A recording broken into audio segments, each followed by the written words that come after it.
So who here uses Ruby? Yeah, you all do. And who gets really irritated because it's slow all the time? I don't know. Yeah, it's pretty slow. So we're going to talk a little bit about why it's slow and how you can make it less slow. Or, as I like to title my talk, Ruby on Rails Performance. Of course, yesterday, Dave Woodward had to tweet this, so the cat's out of the bag. Making your code go faster is really easy. Just do this. Find the part that's slow and don't do that anymore. To which I replied, damn it, now I don't have anything to talk about tomorrow. And that concludes my talk. No, not really. I actually have some stuff besides that. So Ruby is slow at garbage collection, when you create a lot of objects, when you're doing stupid things, and when you're doing a lot of other things. Enumerable can be a little slow if you're on 187, and it's depending on what version of Ruby you're using, different things are slow. And basically the only way to figure out if something is slow is to try it and then be like, holy crap, this is slow. So how do you make it faster? Well, you don't do things that are slow, obviously. You can also use a faster Ruby implementation, especially if you're on 187. Use something else, anything else. It will be faster. You can do things later. So for example, if you have some process that takes 4 seconds, and so your user pushes a button, you don't really want them to sit there waiting for it. You can use something else to do it later, and don't do stupid things, which include things like in-memory sorting when you can just use the database. So, some slow things that you shouldn't do, n+1 or 2 or 3 or 20, don't do that. Those get exponentially slower by definition. In-memory data manipulations, and I'll get into that in a minute. Things that create lots of or large objects, and things that make external requests. Don't do those while your user's waiting on them. So the biggest one is n+1, and there's some really easy ways to fix it, like the bullet gem. You just install it and configure it. Data mapper, load things with include, flatten your data, cache things. Brilliant. So Bullet is on GitHub. This guy makes it. And it puts these helpful little things in your Rails application log. It also makes development go really slow for some reason. And I mean performance. So don't add this to your production config. But it'll give you information, n+1 query, path, and it'll give you the model. And then it'll say, add to your finder, include comments. Which is nice. So it tells you what to do to make that go away. And I used this for a couple things that were really slow, and it made them less slow. They were still slow, though, because I was using a lot of stuff. Then there's Data Mapper, and you probably can't read this, but this is right off their web page. It figures out when you're going to do an n+1 query and doesn't do that. And instead does the right thing, which is pretty slick. And there's the in-memory data manipulation that you shouldn't do. Sort, match, group by, except group by is fantastic, and I use it all the time. But it creates very large objects and nests them, so it can be slow. But they're fine in small doses. You know, if you need to sort like 5 things, there's no point shoving them in the database for it to sort them. Sort them in memory.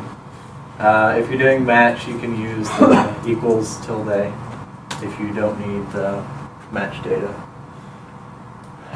But they create more objects for garbage collection to clean up. It's usually the biggest thing. That and you're doing stuff in memory, so it uses lots of memory. And garbage collection is really slow in Ruby, unless you're using one of the alternative implementations that don't have slow garbage collection. Sort has a bang method that you can use that'll prevent it from creating more objects, which is great. And use your database. So if you have a table and you want to load some stuff and you want it to be in the right order, add an order declaration to your Finder, and your database will do it in C, which is much faster, whatever language it uses. So you can use a faster Ruby, like Rubinius is my favorite alternative Ruby. There's also JRuby, MacRuby. You could try to use maglev, and there's Ruby 1.9. What about Kiji? Yeah, well, Kiji is 1.8.7, so alternative garbage There's collector. also REE. They're all 1.8.7. It's still and nice, no, slightly 1.8.7 better. is 1.8.7 is slated for deprecation, so I'm not Slightly. going to recommend it anymore. However, we use REE, and it's quite a lot faster than 1.8.6. And Kiji is faster still. When it doesn't segfault, which it does every time I try to use it. So, if it compiles and runs, you can try it out. Another thing you can do is do stuff later, like AJAX-in, complicated and slow data. Do N+1 on request. So if you have like, I don't know, a blog post and you have comments with authors, and you want to like load the comment author bio on mouse over, that's better than just doing it automatically. Because then you're just loading one piece of data when somebody actually wants it. And then use delayed job rescue, etc. to defer work. Do stuff later. Don't do it now. Be lazy. That's always faster. Except when your backlog gets really big, then it's not. So then the other thing you need to do is benchmark stuff. Benchmarking is important because that's how you actually know what's slow. So I'm going to give a little introduction to benchmarking. So I've got a really long benchmark script here because I wanted it to put things out in a nice pretty format. So this is a terribly written web application that has to do 20 million email verifications on every page request or something like that. So I've got actually the RFC spec regex for validating email addresses. So it's nice and long. And I've got some benchmark time objects. You don't have to do this if you don't want to do fun math with your stuff. But if you do, then you do. So I'm doing benchmark, and this will run this loop however many times you specify, so 20 million times. And it's going to run, this one is going to do string.match, and this one is going to do equals tilde. And when it gets done, it's going to put the total times and the percent difference out. And I can put this up on my GitHub afterwards. And this is actually from a Raffle scale tip, so that's why it has to be run 20 million times to show any difference. So I've got this script here, and I'm using the Unix time tool so that we can compare between Rubies. So this is Ruby 1.8.7, and it runs and runs and runs. And 5 minutes, or a little more than 5 seconds, and equals tilde is 41% faster in this run. Terribly unscientific because, you know, I ran it one time, laptop's on battery, totally unrealistic load environment. Doesn't simulate memory pressure, so on and so on. This is Rubinius, and it runs, same thing. And it was actually a little bit slower, about 0.2 of a second slower, because it has the better garbage collector, which is a little ironic, but whatever. And actually, equals tilde was 45% slower this time. So, you know, if you just need match to be faster, then use Rubinius, if that's your only performance criteria. And then 192, which is also not a lot different. This time it's actually faster, 4.8 seconds. But equals tilde was 44% faster.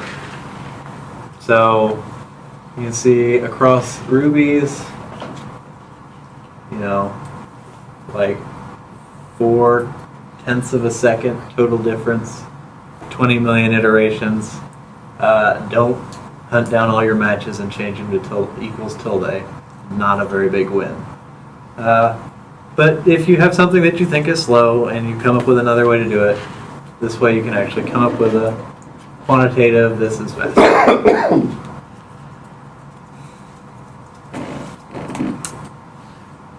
And then some minor caveats when doing performance tuning. Don't sacrifice your sanity for performance. It's not worth it. But just write bad code. Or PHP. Hey, but it only took one line. Stay away from really crazy performance tricks. You know, garbage collector tuning, good. Writing your own Ruby implementation, bad. Freeze all strings. And keep your separation of concerns as much as reasonable.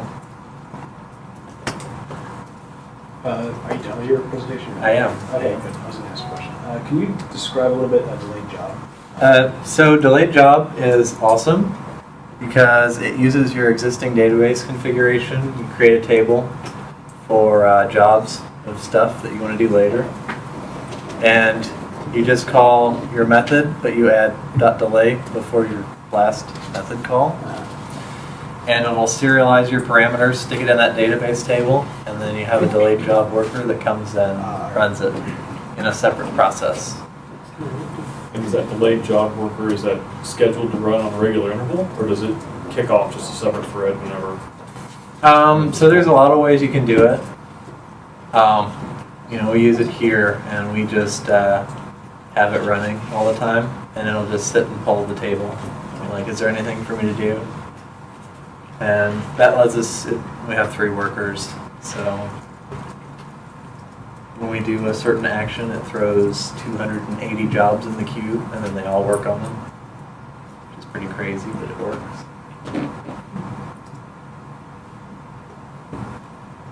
Anything else? Now, what kind of time frame are you talking about when you do a delay like that? Usually it's like within a second or two. Now, do you ever run into any kind of consistency problems while it's doing those 262 processes? Or? No, because they're all atomic. So that's one thing you have to be careful about when you do stuff asynchronously. Is it has to be an atomic operation. So you know, if you're taking user submission and validating it, don't do that in a delayed job, because then you'll have to send them an email like 2 minutes later. Yeah, that data you sent me is not valid. Click here. I've got the data serialized somewhere, and I'll give you the form back, and you can fix it. Don't do that. But you know, if you've got an upload, you suck it in, and then you need to push it to S3. Don't make your user wait for it to upload twice. There's also some really neat plugins that came from IndyRB, like Run Later, which allows you to, instead of persisting into a database, it actually just takes a block and pushes it on the stack. And after the request responds, it actually executes that block as the next execution. So there's different ways to either delay it to a database. I run 7 rescue servers as well. So 7 servers? yeah. How many workers? There's 2 workers on every server. So, but the good thing about rescue that I like over delayed job is I run 4 of those servers are JRuby because they work strictly in SOAP, and so they sit on top of the J2EE stack that's wrapped under them. And rescue serializes in JSON instead of serializing in Ruby object serialization, so using like Marshall. And so you can't share serialized objects between JRuby and Ruby, whereas in rescue, if you serialize in JSON, you can. There's Also- lots of options, they're all pretty cool options though. So, my next question about rescue, the difference between Monthly and Job. other than So, the encoding, I guess. so Rescue uses Redis for its data store, Okay, which is like the biggest difference. yeah. Because then you have another database to keep running.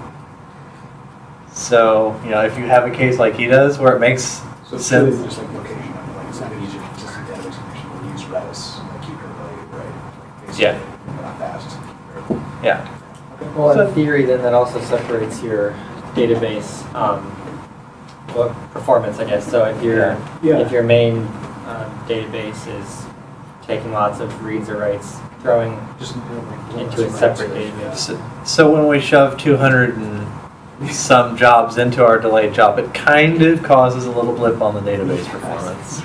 See, I was only worried about like you're doing an update and then you're redirecting them back to a view that then has that row in the table, you know, but the row hasn't been added yet, so now you have this kind of inconsistency in the data Yeah. where the user might see that. But if you're talking, you know, matter of a second and I start guess running you that. should just block them in that case, if they need to see the data after.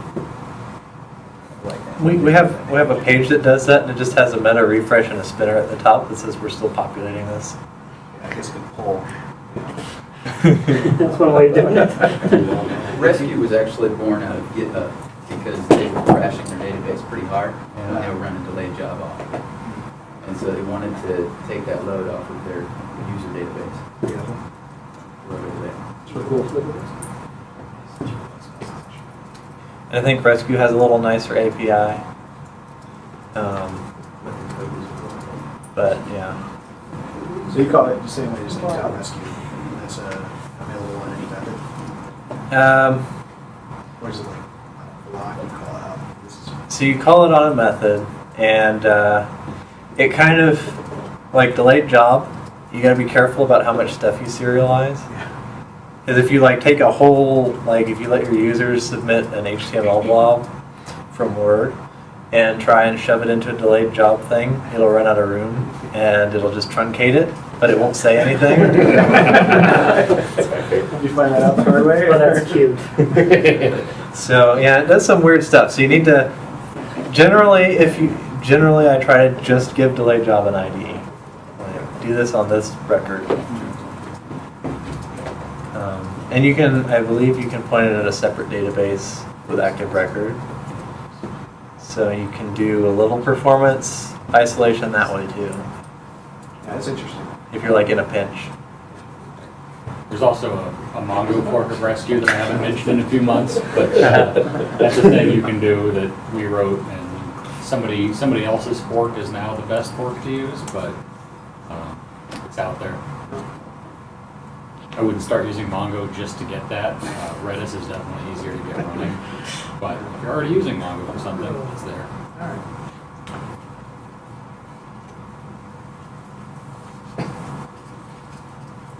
Should we start clapping? Sure.